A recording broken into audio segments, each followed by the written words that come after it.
Em Um Refúgio para o Amor, Maximino e Linhares se enfrentam no tribunal. O advogado diz que está ali para comprovar sua inocência no processo que o sentenciou a 20 anos de prisão.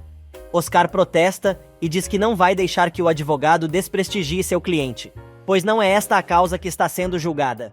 O juiz explica que se a acusação de Linhares for considerada falsa, ele poderá pegar de 6 meses a 3 anos de reclusão e ainda ter que pagar uma multa por calúnia e difamação. Mas o advogado responde que quer continuar o processo e provar a qualidade de homem que é Maximino Torreslanda. Barreiras apresenta a primeira prova favorável a Linhares, e é o vídeo que prova que a pessoa que assinou os documentos de transferência bancária não era Cláudio. Neste meio tempo, Roselena está na capela da propriedade dos Torreslanda, e diz a Matilde que tem muito medo de que comprovem a inocência de Cláudio. Julieta liga para Constanza para saber se ela tem alguma novidade sobre a audiência, e aproveita a oportunidade para destilar seu veneno, dizendo que está preocupada, pois, se Maximino for declarado culpado, não sabe se Roselena conseguiria suportar. No tribunal, é a vez de Oscar falar. Ele alega que o vídeo só prova que Linhares não agiu sozinho e entrega ao juiz documentos que provam a relação entre o advogado e o homem que aparece nas imagens. Na revista, Clara está organizando a cobertura da audiência e ordena que nenhum de seus repórteres entreviste a Cláudio Linhares. Valentina não para de dar pitacos e dizer umas verdades para a amiga. A mulher se irrita e quer saber de que lado ela está pegando a Patricinha pelo braço com violência. No povoado, Luciana recebe a visita da representante do Centro Cultural, dizendo que a moça foi convidada a expor suas peças nos Estados Unidos. Neste meio tempo, Fabiano chega com a bicicleta e as coisas recuperadas na justiça, enquanto Lourenco continua vendendo seus tacos. Jana chega e pede desculpas ao rapaz, que diz que ele também se passou. Na casa de Estelita, Ofélia continua procurando emprego. A campainha toca e é Lastra, carregando flores e procurando pela moça. Ela se assusta ao ouvir o nome do sujeito. Neste meio tempo, na delegacia, o chefe de Marcial pergunta se ele já tem alguma prova do que anda acontecendo no inferno e dá até o final da semana, para que ele entregue o relatório final do inquérito. Enquanto isso, Ofélia apresenta o sujeito à sua mãe, mas ela diz que o conhece muito bem, de tanto ouvir falar, avisando que sua filha não vai voltar a trabalhar no inferno. E durante a conversa, o bandido descobre que Ofélia tem uma filha. No tribunal, o juiz determina a inclusão do vídeo como prova e exige a presença do sujeito que assinou os documentos, ali para depor. Oscar resolve dar um pitaco e acaba levando uma bronca do juiz. Melissa chega de surpresa à corte e se apresenta como associada e colaboradora de Linhares. Imagina a cara dos Torreslanda. E a de Linhares. Oscar pede que Cláudio seja chamado para depor. Ele apresenta um extrato bancário que prova a transferência dos 3 bilhões de pesos para uma de suas contas no exterior.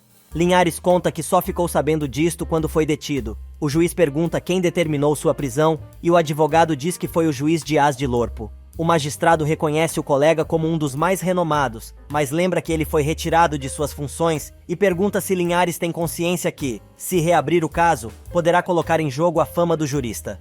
Faz um enorme silêncio no tribunal. E no interior, Luciana explica a Ariche que seu verdadeiro pai é Linhares, e explica que sua mãe verdadeira faleceu e Paz a criou para que não ficasse sozinha. Ela diz ainda que tem muita sorte por ter 2 pais. Enquanto isso, no tribunal, Linhares diz ao juiz que quer continuar com o processo e alega ter documentos e outras provas que durante 20 anos ele foi impedido de apresentar. Na plateia, Rodrigo e Patrício assistem a tudo como se estivesse vendo um jogo de futebol. Preocupados, eles contabilizam as jogadas dos advogados, tentando saber que vai ganhar no final. Da tribuna, Linhares continua revelando que as provas contra ele foram tão bem fabricadas que não houve dúvida da sua culpa no caso. Ele afirma que tudo isto fez parte de uma conspiração contra ele para tirá-lo da sociedade da empresa. E Oscar inicia sua defesa dizendo que tudo que Cláudio quer é vingança, pois foi devidamente condenado pela justiça mexicana há 20 anos. Agora é a vez de Barreiras. Ele conta que conseguiu entrar em contato com a agência de viagem contratada por Linhares e sua esposa para viajar durante a Páscoa daquele ano e que, na época, o casal esteve passeando pela Europa. O advogado vai mais além e diz que precisamente no dia 5 de abril de 1992, dia em que foi feita a transferência do dinheiro, Linhares estava passando férias em Praga.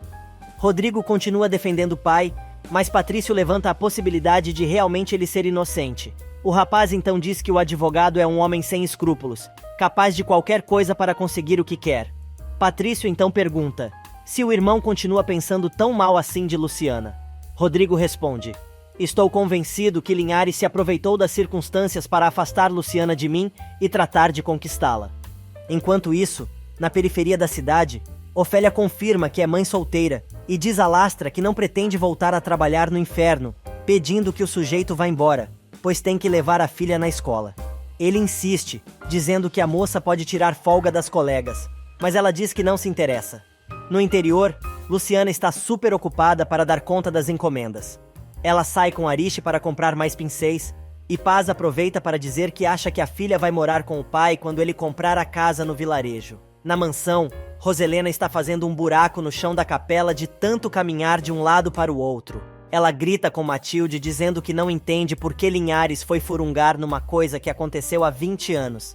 A empregada diz que pede a Deus que tudo se resolva da melhor maneira possível, lembrando que Maximino teria que dar muitas explicações aos filhos, caso perdesse o processo. Neste meio tempo, Luciana vai até a funerária para usar o telefone, mas ninguém atende no escritório de Linhares. E Linhares marca mais um ponto, quando o juiz aceita as provas de que o advogado não estava no local da assinatura da transferência. Barreiras apresenta mais uma documentação. Agora são extratos das movimentações financeiras dos cartões de crédito e débito de Linhares na mesma data em que alegaram que ele estava assinando a transferência. Ele diz que estas provas mostram que o advogado realizou compras praticamente no mesmo horário em que os documentos de transferência estavam sendo assinados. Barreiras completa seu argumento dizendo que uma pessoa não pode estar em 2 lugares ao mesmo tempo e que naquela época não era possível se fazer transferências bancárias por meios eletrônicos ou pela internet. Ele lembra ainda que este tipo de transação bancária somente podia ser feito em pessoa, na sucursal do banco. Oscar se apavora. Ponto para Linhares. Enquanto isso, no interior, Luciana e sua família estão embalando as peças prontas. Procópio chega dizendo que chegou um envelope para ela e que Terápio manda lembranças. O presente de Dom Terápio é a foto de casamento de Rodrigo e Luciana. Luciana recebe um presente de Terápio, que foi entregue por Procópio. Ao abrir o envelope, ela se depara com a foto de seu casamento com Rodrigo no povoado. A moça não se contém e vai para o quarto chorar. No salão, Nicole pergunta por que Vicky anda tão calada. A moça conta que tem tentado terminar com o amante, mas tem muito medo, explicando que só tem 2 opções. Ou ela o deixa e se arrisca que ele faça mal a ela e seu pai, ou tira proveito da situação, ameaçando contar tudo a Roselena, pois Maximino é um homem muito cruel. Neste meio tempo, Matilde vai ver Jana, que está doente. A empregada comenta que a patroa está muito nervosa com a audiência. A garota então revela que conheceu o advogado e ele não pareceu ser um fraudador, muito menos um criminoso. Matilde concorda. E Clara continua insistindo em fazer o quarto do bebê, marcando com o decorador às 5 em seu apartamento. Ou melhor, no apartamento de Rodrigo. Vai dar bafão isso ainda. Que mulher gente! Não tem mais nada pra fazer esta fulana? Continuando. Ela conta para a sua corja que vai fazer o quarto da criança na peça onde está a academia particular do marido. E não tá nem aí se ele aceitou ou não a ideia. Mas diz que existe uma alternativa. Comprar uma casa nova. Valentina começa a contar a sua experiência de quando nasceu seu irmão caçula e dos cuidados que sua mãe tinha, mas Clara grita com a amiga e diz que ela não vai cuidar do filho porque ele não vai deixá-la dormir. Sem comentários. Fernanda, do alto de sua sabedoria, pergunta se Clara vai deixar a criança sozinha na academia de Rodrigo o dia inteiro. A mulher se irrita e responde que não, pois vai contratar alguém que cuide do bebê 24 horas por dia, 7 dias na semana. Clara tenta novamente ligar para o marido, mas cai na caixa e ela tem um acesso de raiva. Valentina resolve abrir a boca e dizer que ela, como esposa, deveria apoiá-lo e acompanhá-lo em tudo. Clara fica ainda mais irritada e pega a amiga pelo braço, expulsando a mulher de seu escritório.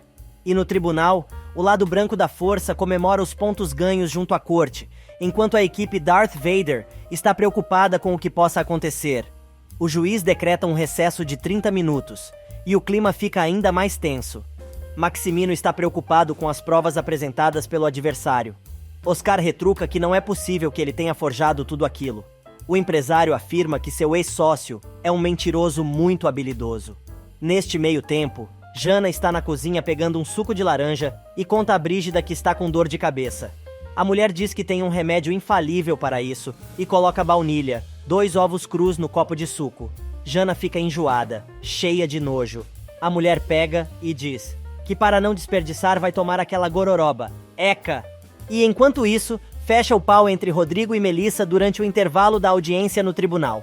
O rapaz diz que está decepcionado com a prima, que responde que ele não conhece Linhares. Patrício se mete e diz que respeita as decisões da prima, mas precisa perguntar por que ela nunca mais voltou à casa da família Torreslanda. A moça diz que isto ela não vai responder, e manda o rapaz perguntar à sua tia Roselena.